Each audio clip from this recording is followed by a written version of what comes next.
Olá, tudo bem? Vamos começar agora mais uma aula para vocês, meus caros alunos do segundo ano, certo?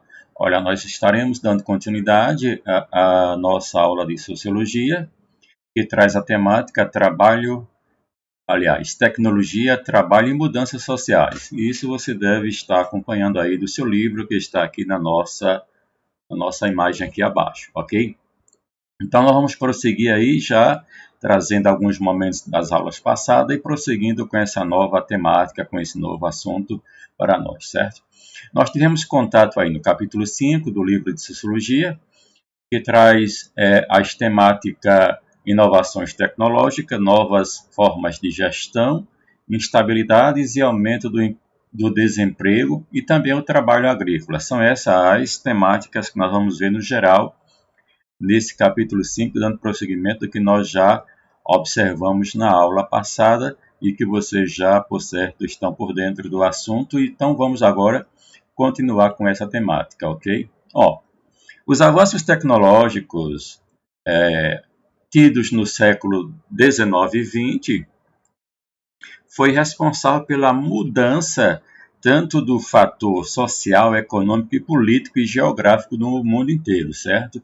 Também tivemos aí uma flexibilização da produção, que passou a ser agora mecanizada, e também o surgimento de legislações trabalhistas, como vocês viram na aula passada, certo? Então, aqui nós queremos apresentar a você as novas tendências, certo? Por que essas tecnologias transformaram e o que trouxe de benefício, o que trouxe de prejuízo, o que foi uma consequência positiva e negativa desta tecnologia inserida no trabalho, o novo sistema de trabalho econômico e social no mundo. Vamos também ter algumas nuances acerca do Brasil, certo? O que mais inspirou as ideias economista do inglês John Maynard Keynes, em 1883 a 1946, foi as práticas que ele disse que tinha que ser feita, a organização, forma de obter melhores condições de produzir algo, o Fordismo e o Taylorismo, tudo isso trouxeram algumas mudanças. E nesse contexto, emergiu o plano econômico, a retomada do modelo liberal, ou posteriormente o neoliberal, pautado na predominância máxima do setor privado e a mínima intervenção do Estado na economia. No plano administrativo, a implementação do toyotismo como modo de produção passou a ser a nova tônica do desenvolvimento, certo? Então aí foram esses fatores, certo, que fizeram com que o trabalho no século XX passasse a ser organizado dentro desses 4 pontos que nós estamos citando aí, certo? E essa charge você vai ver aí a questão muito emblemática que está no livro de vocês, ok? Então aqui prosseguindo, houve também uma necessidade de reestruturar o trabalho. O que é essa reestruturação do trabalho? Essa reestruturação da maneira de trabalhar e da maneira de produzir. Mudou as relações de trabalho, mudou também as condições da produção capitalista, mudou também a socialização do trabalhador, que o envolve no controle social amplo das suas capacidades físicas e mentais. Então, toda essa reorganização, toda essa reestruturação da produção fez com que começasse a acontecer algumas coisas também no fato social, na vida social dos trabalhadores do mundo inteiro, certo? A reestruturação produtiva refere-se aos sucessivos processos de transformação nas empresas e indústrias caracterizada pela desregulamentação e flexibilização do trabalho, fruto da acumulação flexível e das novas tecnologias da terceira revolução. A reestruturação produtiva emergiu a partir da década de 70, em função da grande crise do capitalismo e da derrocada do paradigma Fordismo-Taylorismo em meio ao processo de produção e acumulação industrial. Então, cada dia, cada momento, cada instante há uma necessidade de mudar a produção, mudar o jeito de contratação, mudar o jeito de assinar carteira, o jeito de um contrato de trabalho temporário, trabalho que possa envolver ambas as partes, empregador e empregado, patrão e funcionário, certo? Então, essa reestruturação era necessária. É por isso que você vê aí na imagem aí o trabalhador de férias e pensando, não vejo a hora de voltar para trabalhar. Então, as mudanças na reestruturação produtiva levou também a mudar a função social do trabalho, as mudanças na sociedade como um todo. Então, aí está os aspectos considerados, que você tem aí na página do livro de vocês. Os aspectos considerados para fazer isso foi o mercado, a produção, a organização do trabalho, as inovações técnicas e organizacionais e também a perspectiva do trabalhador. Tudo isso foi melhorado em certo ponto e piorado em outros pontos quando tira direito, quando tira direitos garantidos já em uma legislação que a gente vai ver daqui a pouco na nossa aula, ok? Vamos prosseguir aqui, certo? A flexibilização e a sociedade. Ela se refere a uma série de acordos entre funcionário e empregador, cujo objetivo é atender às necessidades individuais do profissional e organizacional, certo? A intenção da flexibilidade é fazer com que as rotinas de trabalho sejam vantajosas para ambas partes, empregador e empregado. Por meio da flexibilização, os colaboradores passam a ter autonomia sobre carga horária, semanal, bem como suas metas de produção, e dessa forma sobra mais tempo para cuidar de assuntos pessoais e promover o equilíbrio entre a vida privada e a profissional, certo? Então, as melhorias ditas pelo sistema liberal e neoliberal diz que há uma necessidade do trabalhador ser cuidado, do trabalhador ficar tendo condições de saúde melhor para trabalhar e assim por diante. E isso a gente vê aí a questão da logística, certo? Existe alguém que é só para fazer a entrega, existe alguém que é só para armazenar e estocar, e existe também outros vários serviços que podem ser feitos aí nessa flexibilização, certo? A vida continua dentro disso aí, e alguns apontam como prejuízo essa flexibilização, porque acarreta danos físicos, danos emocionais e estruturais no trabalhador dentro da sociedade. E aí, em 1990, as ideias neoliberais passaram a ter influência na política governamental, na década de 90, certo? Então, você tem aí já os direitos constitucionalizados, né, garantidos na Constituição, porém isso vem sofrendo mudanças, vem sofrendo adequações que a gente percebe no dia a dia. Foi também montado um banco de horas que você pode produzir, de tantas horas que pode ser até superada em valor o salário que você recebe ou que alguém passa a receber com seu banco de horas, certo? Aqui a terceirização do trabalho é outro momento em que acontece no Brasil e no mundo, onde a terceirização ocorre de ambas as partes, um contrato entre o sindicato e aquela classe de trabalhadores, ou ainda entre você, enquanto empregado, e o seu patrão, ou enquanto as instituições que se apoderam da legislação vigente e faz com que haja negociação e haja também um reconhecimento de ambos. Patrão e empregado podem tratar os modos do seu contrato e dizer o que quer, o que não quer, o que pode, o que não pode, o que é bom e o que é ruim, para que possam melhorar cada vez mais a produção. Mas isso muitas vezes traz prejuízo. As implicações, né? Terceirização, processo mediante qual uma empresa transfere a responsabilidade de parte ou todos os seus serviços ou atividade produtiva para uma empresa terceira. Por exemplo, eu quero que alguém produza para mim ventiladores, certo? Por partes. Uma empresa fica responsável para fazer o cabo de montagem, outra para fazer o motor, outra para fazer as palhetas, outra para fazer o design e assim por diante. Eu terceirizo e eu, depois do produto final, eu comercializo, né? As implicações da terceirização.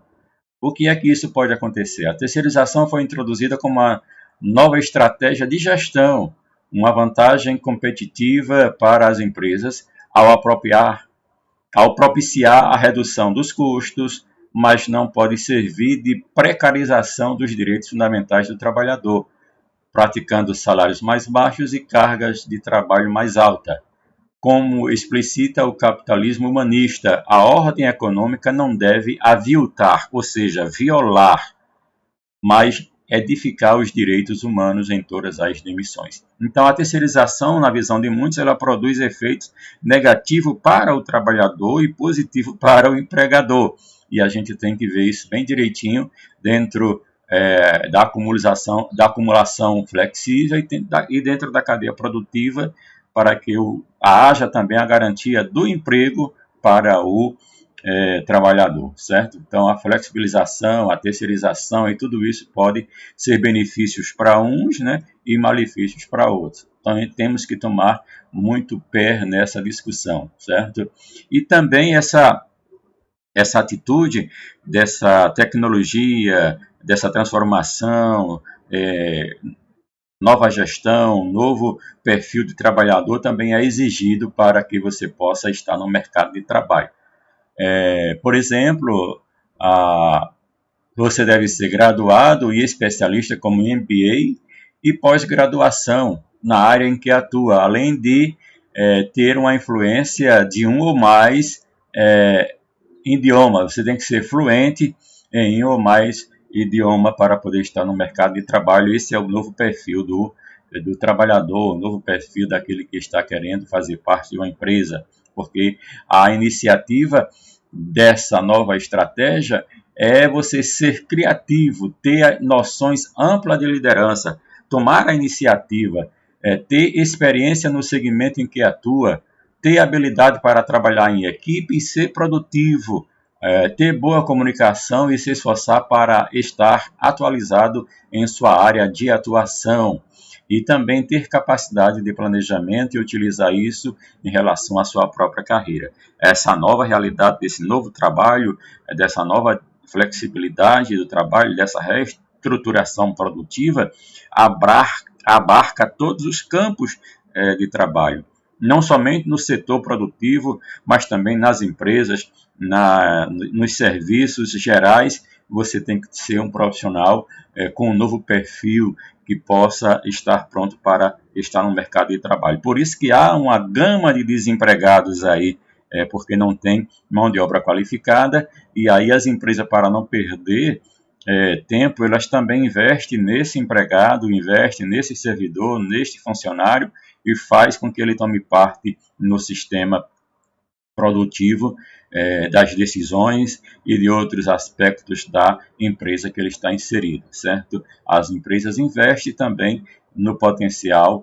desse novo trabalhador, que esse perfil venha garantir bons lucros, bons resultados para ambos, né? E tem empresas que até fornecem participação nos lucros para os funcionários que têm melhor desempenho, que atuam melhor, que estão sempre vendo a melhoria além de seu patrão. Então aí você é visto também como uma pessoa importante. Surge aí uma nova preocupação, certo? As empresas adotam programas como sistemas de controle de qualidade, de melhoria de controle de qualidade.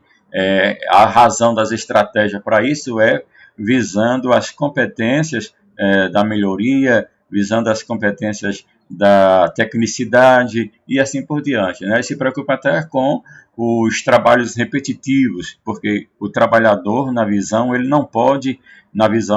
neoliberal, ele não pode cansar, ele não pode adoecer.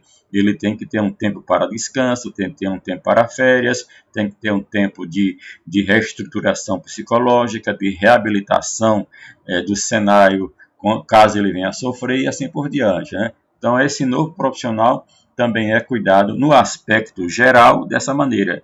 Não sabemos se isso é bom ou se é ruim, até estarmos dentro de um sistema desta maneira, certo? No meu caso, eu sou funcionário do Estado, mas há uma implicação porque não querem pagar férias, diz que o professor tira férias 2 vezes no ano, e é muita coisa, é muito direito. Só que isso é um direito que temos a garantia, não podemos mudar a lei de qualquer maneira, certo?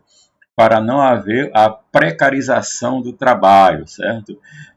A precarização é quando um trabalho que deveria ser feito de uma maneira equilibrada, justa, ele passa a ser terceirizado, salários amenizados, cargas horárias aumentadas, e assim o produto não sai como nós queríamos que saísse, e aí você passa a estar simplesmente fazendo um trabalho análogo à escravidão, certo? Nesse contexto, se apresenta como um processo multidimensional de institucionalização da instabilidade caracterizada pelo crescimento de diferentes formas de precariedade e de exclusão, certo? Ela se apoia na diminuição dos custos de produção a partir da flexibilização do trabalho, que se instaura pela via da precarização do trabalho. Esse processo atua diretamente na transformação e na flexibilização do direito do trabalho, reduzindo as políticas de proteção social e de cidadania da população nomeada e excluída pelo discurso político. Ou seja, o discurso político é muito interessante, mas ela exclui quem não pode estar dentro desse novo contrato de trabalho, deste novo perfil, tem que se adequar. Você é um profissional que trabalha por X salário, mas de repente alguém está lá há tanto tempo desempregado e aceita estar no seu lugar com um salário abaixo do que é praticado no mercado do profissionalismo. Você se obriga a sair do salário porque não querem pagar o salário regulamentado por lei, mas, no entanto, alguém está ali já querendo que você saia para receber bem menos do que você, porque quer estar no trabalho. Isso se chama terceirização, precarização, instabilidade e mudança também nas atividades laboral. Alguém que vai fazer de maneira apenas naquele horário. Você vai trabalhar 3 horas, eu vou te pagar X. Se o trabalho parou, você começa amanhã, no outro dia e assim por diante. Isso é uma faca de 2 gumes para o trabalhador. E aí, a forma do emprego padrão mudou. Mudou porque o trabalho agora por conta própria é aquele que o trabalhador produz bens e serviços de forma autônoma, ou seja, sem controles de outros sobre sua atividade. Contratos temporais, não, eu só estou aqui para trabalhar até 3 horas por dia. E depois pode aparecer qualquer outra demanda que eu não posso fazer porque meu contrato só vai até 3 horas de trabalho. Formas intermitentes, você não tem uma constante no seu trabalho, no seu emprego, você faz uma atividade aqui pela manhã, certo? E para poder completar a sua renda, você vai encontrar outra atividade. Não é um trabalho constante, não é um trabalho regulamentado de maneira justa e equilibrada com a sua profissão. Também as formas de trabalho foi mudada, né? Você pode trabalhar em casa, você pode trabalhar por telefone, você pode trabalhar por e-mail, você pode atender a demanda do mercado de acordo com esse novo padrão de emprego que está aí no mundo, né? Contratos temporários na crise e entrega de delivery, certo? Alguém que de manhã é professor e à tarde é entregador de pizza, de tarde é professor e à noite trabalha na choperia, tá? Então aí você fica vendo como é que é essa nova forma de emprego, aquele emprego padrão, e você consegue ficar 30, 40 até se aposentar naquele emprego. Hoje esse padrão de emprego não é mais utilizado, só no sistema do servidor público, federal, estadual e municipal, mas no geral, nas empresas privadas, no mercado de trabalho, a coisa não funciona dessa maneira. Então você tem que entender que isso também trouxe mudanças para os sindicatos das classes. O sindicato vai lá, negocia o aumento, negocia o valor da hora extra, a carga de trabalho, a remuneração, as férias, seja ela individual ou coletiva, certo? Isso é a questão que os sindicatos têm hoje no desafio dessa nova modalidade, dessa nova gestão, dessa nova maneira de produzir, dessa nova maneira de estar empregado, certo? Tem empresas que dão férias coletivas para poder não demitir ninguém. Tem empresas que baixam um pouco o salário em acordo com o sindicato. O sindicato é quem representa os trabalhadores com as suas classes, certo? Então, o que querem ser assegurado nesse momento, entre sindicato, trabalhador e empregadores, é a instabilidade do emprego, é a questão dos direitos trabalhistas, é uma melhoria de vida, certo?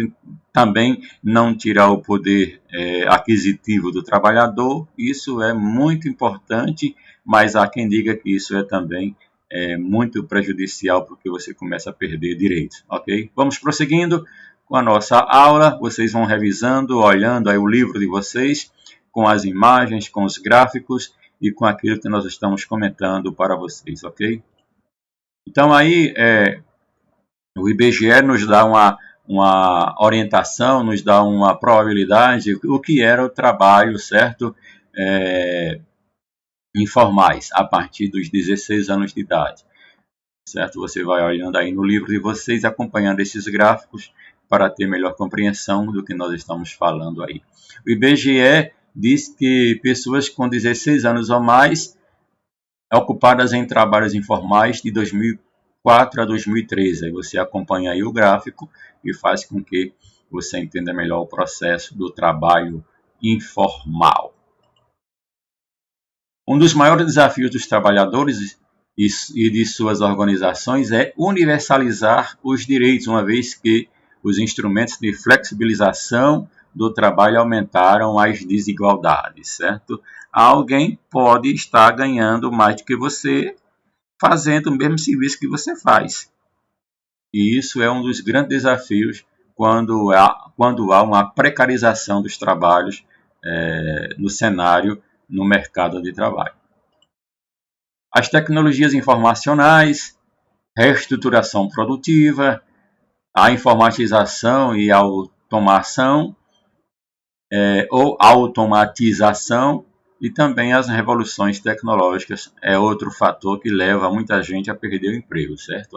As tecnologias informacionais, aí já partindo para uma quarta revolução, certo? Que muda tudo, Essa quarta revolução veio para trazer muita dor de cabeça para o trabalhador. O teletrabalho, você está aqui atendendo, a flexibilização por excelência, o trabalho em domicílio, e essa revolução industrial, ela tem tomado cada vez mais espaço na vida da sociedade como um todo e tem neutralizado uma gama de trabalhadores. O censo demográfico da agricultura familiar, que também nós vamos ver ali, o trabalho no meio rural, está lá, é um dos últimos pontos do nosso livro, do nosso capítulo, que traz aí qual era o perfil da população brasileira a partir do censo de 2010 e quais eram as ocupações no meio rural, quantidade de pessoas, homens e mulheres, a partir de que idade elas estavam ocupadas com a produção agrícola no meio rural, como se dava o trabalho. Isso aí é fonte do IBGE, é fonte de pesquisa de vocês entenderem esse contexto da produção da agricultura familiar, o trabalho no meio rural. E a agricultura familiar no Brasil ela é responsável desde muito tempo por 70% da produção nacional em todos os aspectos, certo? E aqui nós temos mais detalhes do feijão, do arroz, da mandioca, do milho, do café, do trigo, certo? Então você vê aí que a agricultura familiar é um setor muito interessante quando vocês têm aí a condição de ver que a agricultura familiar é responsável de pôr o alimento na mesa, certo? Do trabalhador, da sociedade como um todo.